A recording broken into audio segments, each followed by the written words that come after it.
One of the most common terms I see being applied incorrectly to infant sleep is active versus quiet sleep. Yes, I'm kind of a stickler. If we're going to apply the medical terms, I want to make sure we're applying it correctly.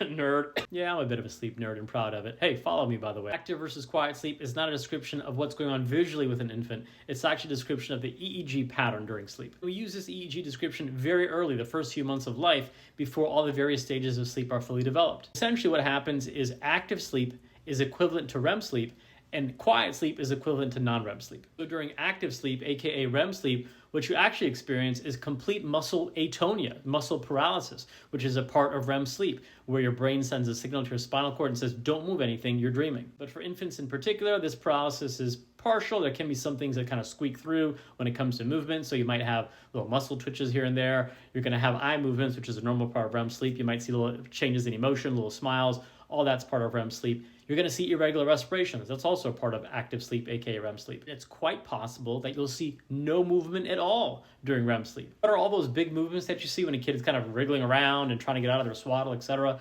Well, it's either an awakening out of active sleep or it's lighter stages of quiet sleep. All right, so remember, from the sleep nerd himself, active versus quiet sleep are EEG definitions, not definitions of what you see visually that your infant is doing.